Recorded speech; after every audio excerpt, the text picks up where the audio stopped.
If these bastards kill me, don't let that murder go unpunished. Those were his last public words. Days later, he was found dead. The official version said it was a heart attack. The tabloid said something else. And the truth, the real truth, has been buried for almost 70 years in Tijuana, right alongside the body of the man who spoke it.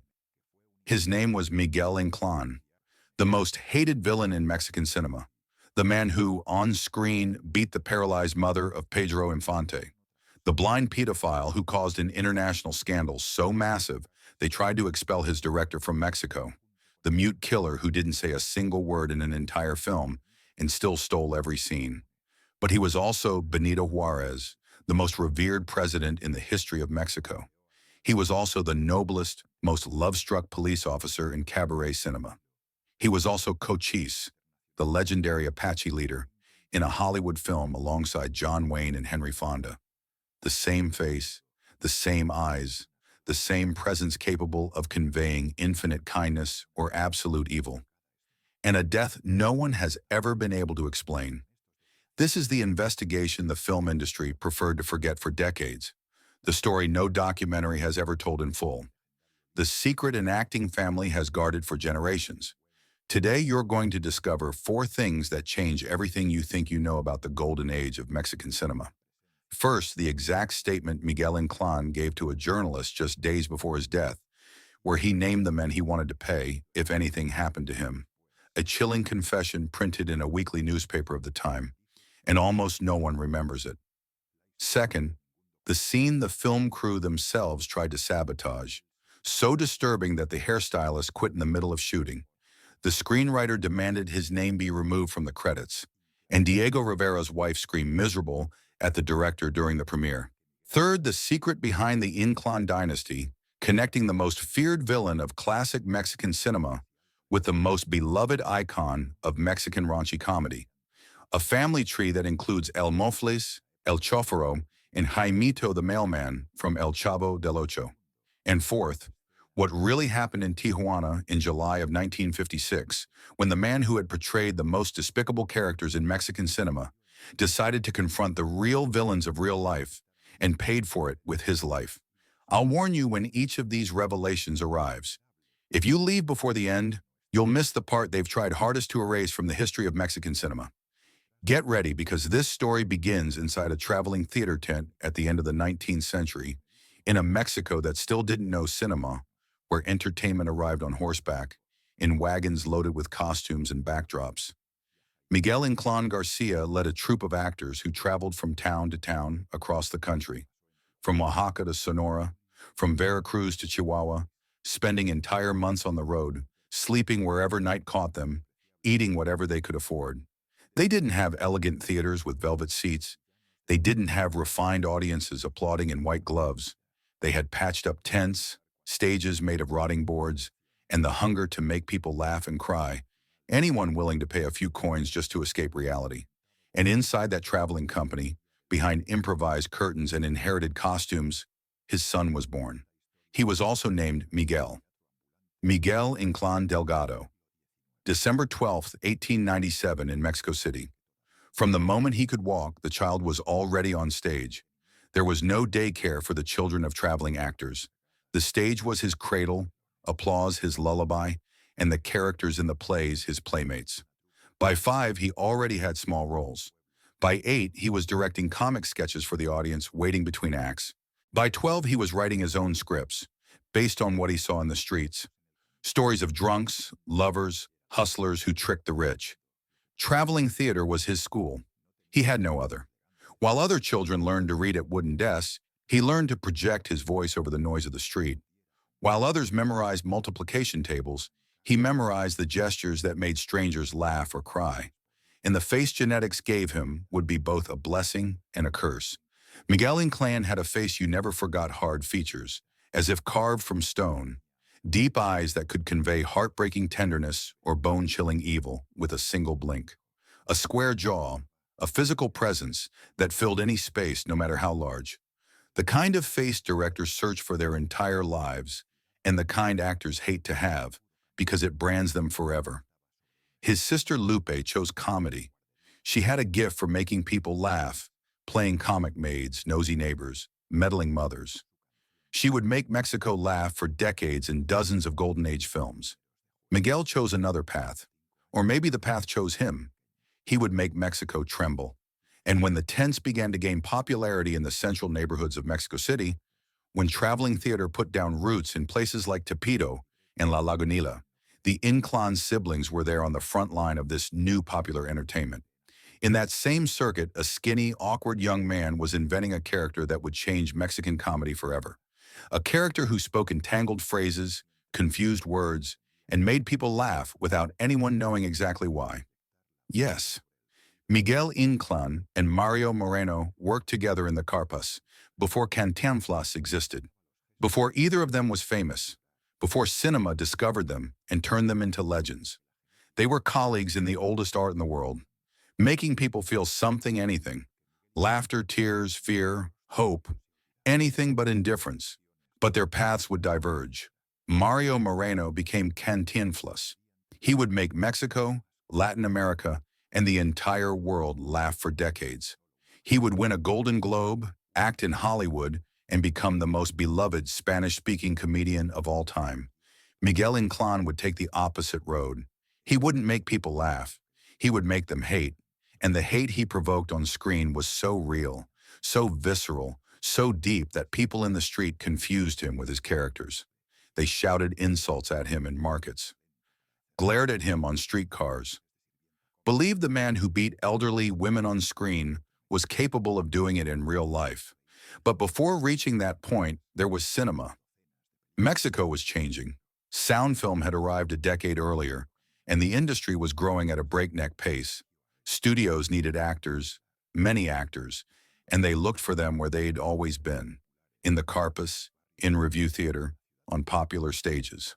Nobleza Ranchera was his first film, a tiny role, almost invisible, a character named Panfilo that most viewers would forget before leaving the theater. But it was enough for directors to notice something. There was something in his presence, something the camera captured and amplified, something that made the viewer's eyes search for him even when he wasn't the protagonist. El Cementerio de las Águilas, a film glorifying the child heroes who supposedly died defending Chapultepec Castle against the U.S. invasion. Patriotic propaganda at its highest level. And there was Miguel Inclán playing General Pedro Maria Anaya, a hero of the war against the United States, a role of dignity, honor, sacrifice. Beside him stood a young actor, not yet the idol he would become. Jorge Negrete, the future singing charro, the future symbol of Mexican masculinity. They shared the screen without knowing their destinies would later collide in far more turbulent ways. The early years of Miguel Inclán's career were difficult. Small roles in forgettable films. A villain here, a peasant there, a soldier in one movie, a bandit in the next. The Mexican studio system functioned like a factory, producing hundreds of films a year. It needed supporting actors to fill the gaps, to give texture to stories, to make those ranchera fantasy worlds believable. Miguel Inclán was one more talented, memorable perhaps, but still without the role that would define him. Then came 1943, Mexicanos al Grito de Guerra, the film that told the story of the Mexican national anthem. Pedro Infante starred as a soldier defending the homeland from the French invasion, and Miguel Inclán played Benito Juárez. Think about that for a moment. Benito Juárez, the most revered president in Mexican history, the Zapotec indigenous man who reached the presidency without even speaking Spanish. The man who defeated the empire of Maximilian and Carlota, the symbol of Mexican resistance against European colonialism, and he was played by Miguel Inclán. That same hard face, those same eyes that years later would embody pure evil on screen. Inclán would play Juárez several more times throughout his career. The perfect villain was also the perfect hero. The same presence that terrified could inspire. The duality was there from the beginning, planted like a seed that would later grow in opposite directions. But what came next was even darker. Emilio Fernández, El Indio Fernández, had already worked with Inclán in smaller films. He knew what this actor could do. He knew there was something in his presence that unsettled audiences, a sense of danger, as if the character could step out of the screen and hurt you. And that was exactly what he needed for his new film, Maria Candelaria. Dolores del Rio played Maria Beautiful, pure as canal water. Pedro Armendáriz played her noble, devoted lover. And Miguel Inclán played Don Damián, the man who would destroy their happiness with the coldness of someone crushing an insect. Fernandez needed brutal contrast, beauty against moral ugliness, pure love against visceral hatred, light against absolute darkness. Gabriel Figueroa's cinematography was sublime Mexican skies that looked painted by God, Xochimilco's canals shining like liquid silver, all that beauty against the ugliness of Don Damian's soul. Maria Candelaria won the Grand Prix at Cannes, the first great international victory for Mexican cinema. The world discovered Mexico could make world-class films, and the world discovered Miguel Inclán. For the first time, audiences hated him en masse. They left theaters talking about how evil Don Damian was, how perfectly he was played, how badly they wanted to see him punished. They didn't separate actor from character, and that was only the beginning. He smoked marijuana in the dark corners of the tenement. He beat his stepdaughter when no one was looking. He stole pennies from people poorer than himself. He pretended to be decent in front of others while his soul rotted from the inside out. And Miguel Inclán played him with a truth that froze your blood.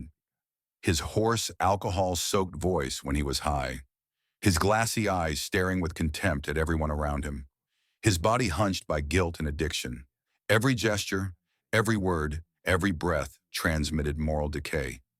But there was one scene that changed everything.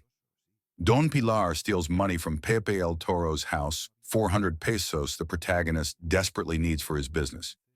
He does it while Chichita isn't looking, hiding the bills in his clothes. But someone sees him. Pepe El Toro's mother, a paralyzed old woman unable to move from her chair, unable to speak, unable to scream. All she can do is stare at him with eyes full of terror. And Don Pilar knows it. He knows she saw him. He knows that when Pepe comes back, she'll find a way to betray him. He knows everything is lost and he snaps. Guilt devours him. Fear consumes him. Drugs cloud his judgment. And in a fit of uncontrollable madness, he lunges at the defenseless old woman. The scene is brutal, savage, merciless. Miguel Inclán screaming with that voice torn apart by addiction. "Close your eyes! Close your eyes, damn it! Close your eyes!" And the old woman, played by Maria Gentil Arcos, taking blow after blow, unable to defend herself, unable to escape, unable even to scream. The camera doesn't cut. There's no music to soften the horror. Just raw violence, unfiltered, unforgiving. Audiences in theaters cried. They screamed. They cursed the man on the screen. Some stood up, unable to keep watching. Others demanded justice for the poor old woman. Nosotros los Pobres became one of the most successful films in Mexican cinema. People went back to see it again and again. They cried the same tears, felt the same rage. And when they walked out of the theater and saw Miguel Inclán in the street, they insulted him. They spat at him. They called him a murderer. They believed that monster was real, that the man who beat an old woman on screen was capable of doing it in real life. Maybe you know that feeling too. Hating someone in a story so much you forget it's fiction. Forget there's a human being behind the villain.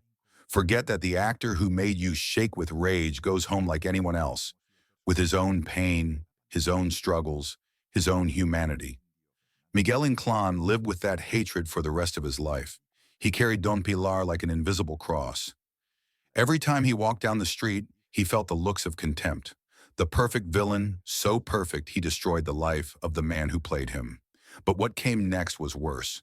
Because if Don Pilar was despicable, the next character he would play caused an international scandal that nearly ended the career of one of the greatest directors in film history.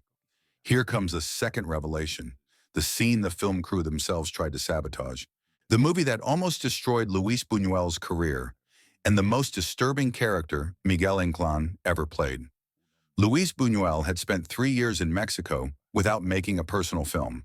He survived by directing commercial comedies, Gran Casino with Jorge Negrete and Libertad Lamarque, El Gran Calavera.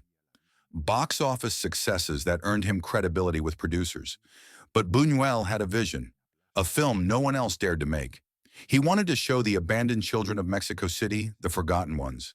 The kids who slept in the streets, who stole to eat, who society preferred not to see. Producer Oscar Danzigers gave him the green light.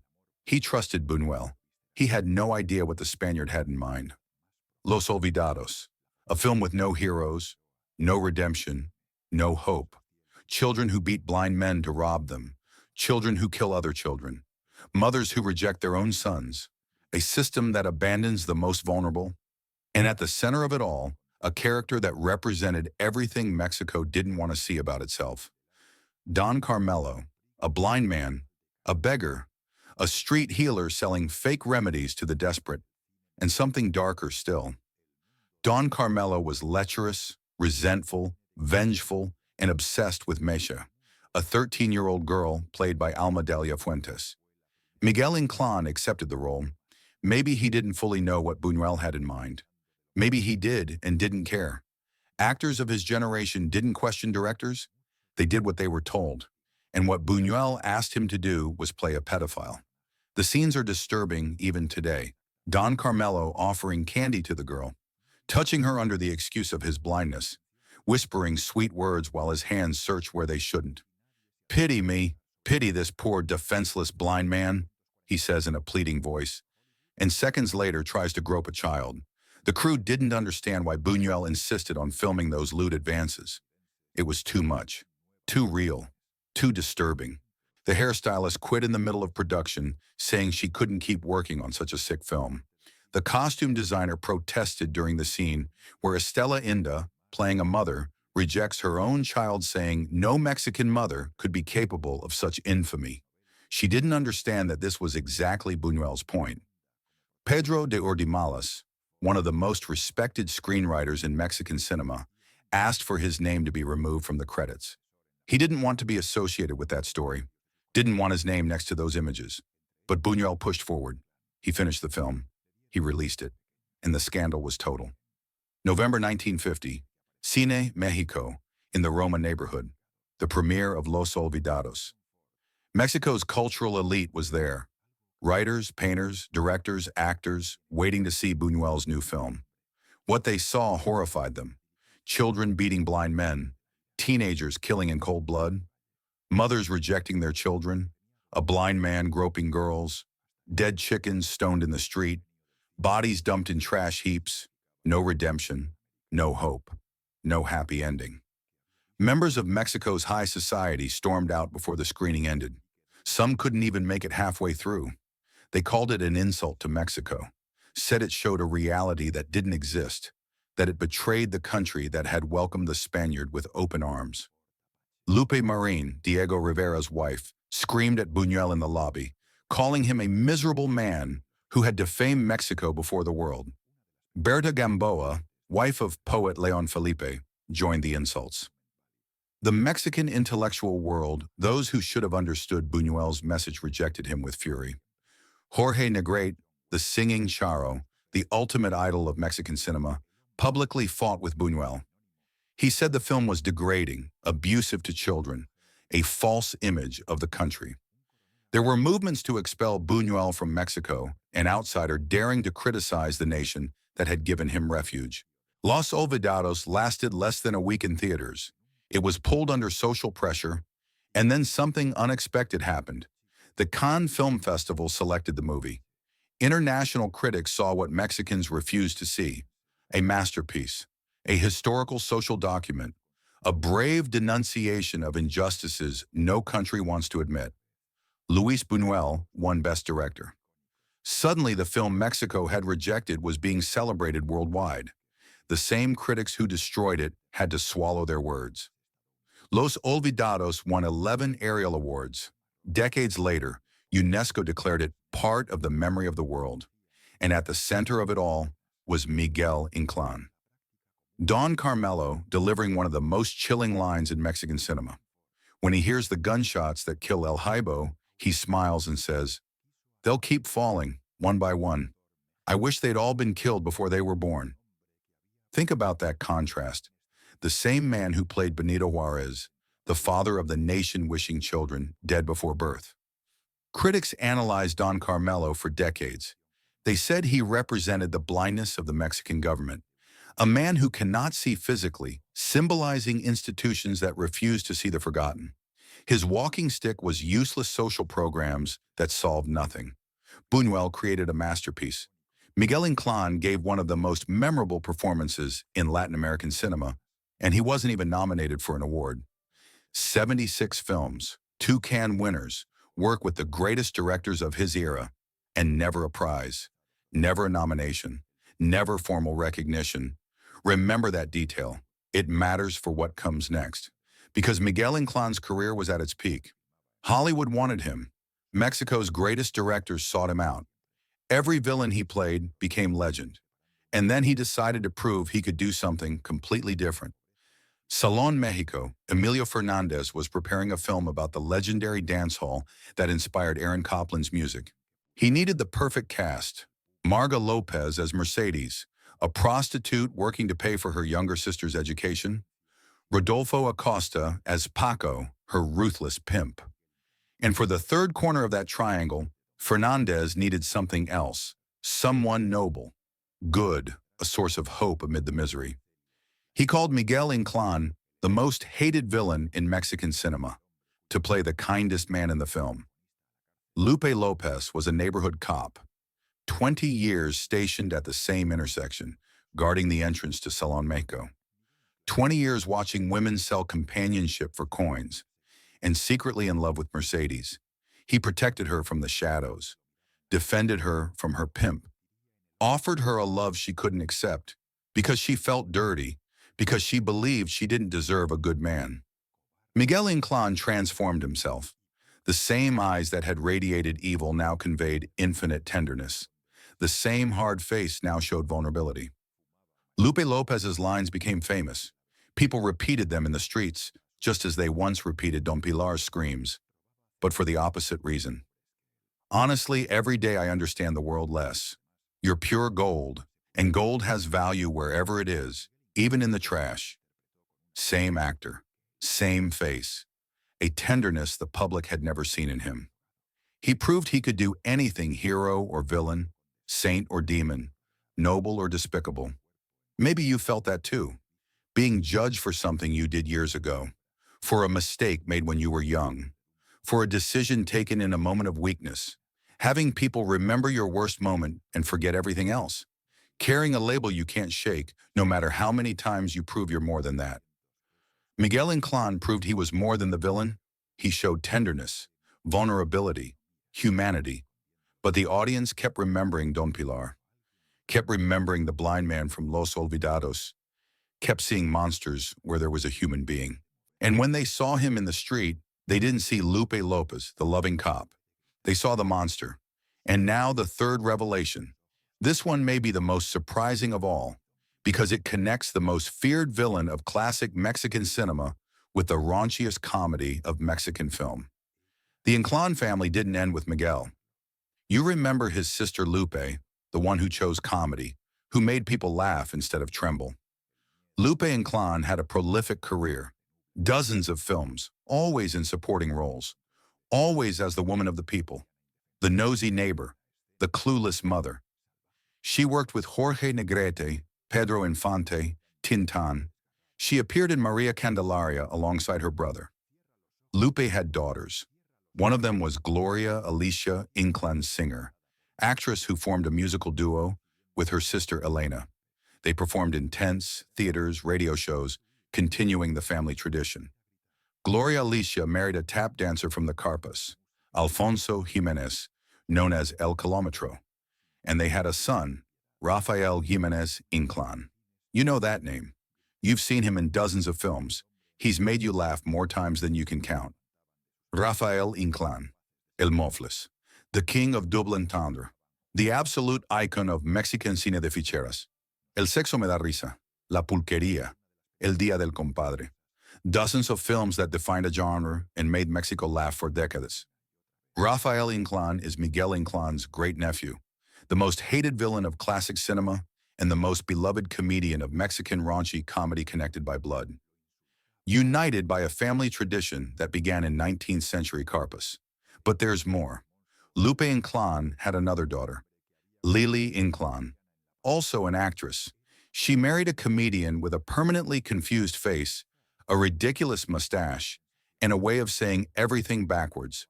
Raúl Chato Padilla. That name ring a bell? Jaimito the Mailman? From El Chavo del Ocho? The character who never delivered letters, who chased Doña Florinda with impossible love, who made millions of Latin American children laugh.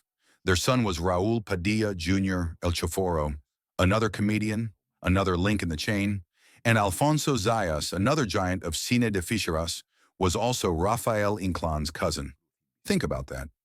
A family that began in traveling theater tents at the end of the 19th century, passed through the golden age of Mexican cinema, survived the cine de fichera, reached El Chavo del Ocho, and is still active today. 5 generations, 100 years of tradition, a legacy that started with a man leading a traveling theater troupe and is still alive on screens in the 21st century. How many families can say that? The Incláns did it against all odds, despite tragedies, premature deaths, and awards that never came. Miguel Inclán bought a theater with his film earnings and named it Teatro Inclán. He put his entire extended family to work there. Cousins, nephews, grandchildren, everyone acting, everyone continuing the tradition born in those dusty tents. When Rafael Inclán finally won an Ariel Award for a dramatic role, he dedicated it to his grandmother Lupe, because she, like her brother Miguel, never won a prize despite decades of work. "This award is for my grandmother," he said. "She worked her whole life and never received this recognition. Talent is inherited. History repeats itself. But awards are capricious." Miguel Inclán appeared in more than 76 films, worked with the greatest directors of his time. He acted alongside Pedro Infante, Jorge Negrete, Maria Felix, Dolores del Rio. He went to Hollywood and worked with John Wayne and Henry Fonda. He appeared in 2 films that won at Cannes, Maria Candelaria and Los Olvidados, and never received a single award. Not even a nomination. The perfect villain. So perfect that everyone forgot there was a human being behind the mask. But what came next was the real tragedy. Before we get there, I need to tell you about one more character. One that shows just how far Miguel Inclán's talent could go. Aventurera. Alberto Gut was filming what would become the ultimate expression of rumba cinema. Ninon Sevilla, in the role of her life as Elena Tejero, an innocent young woman dragged into prostitution. Andrea Palma as Rosaura, the most ruthless madam in Mexican cinema. Tito Junco as Lucio, the pimp who sells her. And then there was a singular character, El Rengo, a hired killer, the madam's bodyguard. A man with a face carved by scars, a limp he dragged like a curse, a knife always ready to cut and completely mute. El Rengo does not say a single word in the entire film. Not one. 101 minutes of screen time, and the character never utters a sound beyond a grunt, a gasp, the scrape of his bad leg across wooden floors. In an industry where actors fought for more dialogue, more screen time, more chances to shine with words, Miguel Inclán accepted a role where he would say nothing, absolutely nothing, and turned it into one of the most memorable performances of his career. El Rengo communicates only with his eyes, with gestures, with the way he holds the knife, caressing the blade like a lover, with the way he drags his crippled leg down the brothel's corridors, like a wounded animal that can still kill. At first, he's the most despicable villain in the film. He threatens Elena with disfiguring her face if she tries to escape. He watches her like a rabid dog. He obeys the madam's orders without question. And then something changes. El Rengo falls in love with Elena, in silence, without being able to tell her, without words to express what he feels. There's a scene where Elena drops a handkerchief. El Rengo picks it up, smells it, presses it close to his heart, and his eyes, those eyes that had radiated so much evil, suddenly show vulnerability. A killer in love, a monster with a heart. At the end of the film, when the true villain tries to kill Elena, it's El Rengo who saves her. One precise stab. No words, no explanations. The last image of the character is El Rengo watching from afar as Elena reunites with her beloved, knowing he'll never have her, accepting his destiny of solitude. Critics called the performance extraordinary. He begins as the most despicable criminal in the film and ends as the most sympathetic without changing who he is. He's still repulsive, but now we love him. All of that without saying a single word. That was Miguel Inclán, an actor capable of anything. And then came 1955 and everything changed. Now we arrive at the fourth and final revelation, the one I promised you at the beginning. If you've made it this far, this is for you. Miguel Inclán was 57 years old. He'd worked in cinema for nearly 2 decades. He had conquered Hollywood. He had survived international scandals.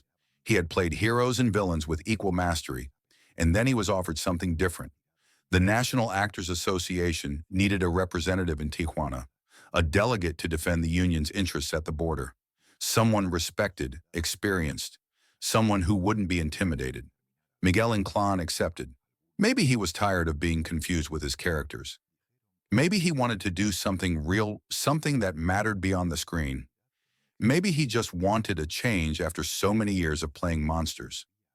He moved to Tijuana with his wife, Enriqueta Reza, the woman who had stood by him for decades, who had seen him play saints and demons, who knew who he really was behind all the masks. Together, they founded an artistic training academy, a place where young people at the border could learn to act, to dance, to sing, a seedbed of talent in a city known more for vice than opportunity. Miguel Inclán wanted to leave more than movies behind. He wanted to train the next generation, to pass on what he'd learned in 40 years of work, to give others the opportunities he'd had to fight for. And then he saw what was happening in the cabarets. What he saw changed everything. Tijuana in the 1950s was a world apart. Some called it Sin City, a paradise of vice just miles from the United States. Every weekend, thousands of American tourists crossed the border, looking for what they couldn't have back home. The cabarets competed for them. Shows became more explicit. Dancers wore less and less. Club owners paid women scraps while getting rich off tourist dollars. And worst of all, many of those women weren't members of the Actors Union. They worked without protection, without rights, with no one to defend them. When Miguel Inclán saw this, he felt something he had never felt playing villains on screen. Real indignation. He started investigating, asking questions no one wanted to answer, documenting what happened behind closed doors. And when he had enough information, he acted. He organized union actors, convinced them to stop working temporarily, to stand outside the cabarets and publicly denounce what was happening inside. It wasn't easy. Many actors depended on those venues to survive. He was asking them to risk their livelihood for a principle. But some followed him. Together they made signs meant to shame tourists. Do not enter. An immoral show is presented here. We warn you that no members of the Actors Union work here. If you are immoral, go ahead and enter. Out of dignity, you should not enter. What is shown here is indecent. American tourists saw the signs and walked away. Cabarets began to empty. Owners lost money every night. So they tried to buy him. They offered money for him to stop, to look the other way, to let things stay as they'd always been. Miguel Inclán refused. In an interview with the weekly El Pueblo, he said words that still chill the blood. Look, young man, I've felt shame as an actor seeing the filthy way the prestige of the National Actors Association is dragged through the mud in Tijuana's cabarets. They've tried to buy me, so I'll stop fighting to moralize the shows, but I do not sell myself. I've already fulfilled my mission in life. The only one who needs me is my old lady, and she can manage without me. If I've lived honorably all these years, I'm not going to give up now. And then he said the words that would seal his fate. If these bastards kill me, don't let that murder go unpunished. Think about that. A man who knew he was in danger, who knew powerful people wanted to silence him, who knew his life was at risk and chose to go on anyway. The screen villain facing the real villains of real life. Maybe you know what that's like. Seeing an injustice and having to choose, stay quiet and be safe, or speak up and risk everything. Most of us stay quiet. Most of us choose safety. Miguel Inclán did not. He wasn't alone. The newspaper El Pueblo published his denunciations. Some union actors supported him. Decent people in Tijuana stopped him in the street to thank him, but he also had enemies, far more than he realized. Actors within his own union taking money from cabaret owners. Corrupt union leaders who wanted things to stay the same. Powerful cabaret owners with political connections and money to buy anything including silence. Another actor, Victor Parra, arrived in Tijuana with orders from the union's National Committee orders above Inclán's authority. He negotiated a deal with the cabarets, half union actors, half independent dancers. A compromise, a betrayal, a defeat for everything Inclán had fought for. The most hated villain in Mexican cinema lost his battle against the real villains. But he didn't give up. If he couldn't win the Union War, he would do something else. His training academy would become a real school. He would teach the cabaret women to dance properly, to act, to gain skills that could free them from exploitation. They inaugurated the new academy. 1 or 2 days later, Miguel Inclán was found dead, July 25, 1956. A hot day at the border. A day like any other, except it wasn't. The official story said a massive heart attack. A 58-year-old man whose heart simply stopped. These things happen. But the tabloids told another story. Murder. Revenge by the cabaret owners. A perfectly executed crime that was never investigated because no one wanted to investigate it. Because those in power preferred Miguel Inclán to be remembered as an actor who died of natural causes, not as a martyr murdered for defending what was right. His sister Lupe had died exactly 1 month earlier, in June of 1956. The two Inclán siblings were gone within weeks of each other, as if fate had decided to take them together. Coincidence? Destiny? Something darker? We'll never know. The truth was never investigated. No questions were asked, no answers were sought. The powerful in Tijuana stayed powerful. The cabarets kept operating as before. The women kept being exploited. The academy Miguel and Enriqueta founded closed its doors. Without him, it couldn't survive. The man who dared to challenge the system was buried along with his accusations, without justice, without accountability. Miguel Inclán Delgado, born December 12, 1897 in Mexico City, died July 25, 1956 in Tijuana. 58 years of life, 40 years of career, 76 films, 2 Cannes winners, Hollywood, the most memorable villains in Mexican cinema, the noblest heroes, and a death no one wanted to explain. Nearly 70 years later, his legacy lives on. Rafael Inclán is still acting. In his 80s, still appearing in telenovelas, films, theater. He won the Ariel his great-uncle never received and never forgets where he comes from. The Inclán dynasty survived from 19th century carpus to 21st century screens. Generation after generation of actors who make audiences feel something. Miguel Inclán, the patriarch, the perfect villain. The man who played Benito Juárez in Don Pilar with the same face was trapped between 2 versions of himself. The one the public hated, and the one who died fighting for what was right. Which was the real Miguel Inclán? Maybe both. Maybe neither. Maybe he was simply a man who did his job too well. The show must go on, they taught him in the tents when he was a child, when he had a fever and had to perform anyway, when he hadn't eaten and still had to make people laugh, when his world was falling apart and he had to pretend everything was fine. The show must go on. The first lesson of an actor, the final curse of Miguel Inclán. And the show did go on, even after his death. Even when no one remembered the real man, his films are still watched, his villains are still hated, his lines are still quoted, but justice never came. Miguel Inclán Delgado deserved more. Maybe now, almost 70 years later, we can finally remember him for who he really was. Not just the villain, not just the monster, but the man who refused to sell himself. The actor who conquered Hollywood from Mexican carpus. The father of a dynasty, the forgotten hero of Tijuana. Because that's the saddest part of all. When people mention Miguel Inclán, they talk about Don Pilar, Don Carmelo, El Rengo. No one talks about Tijuana. Maybe now that can change.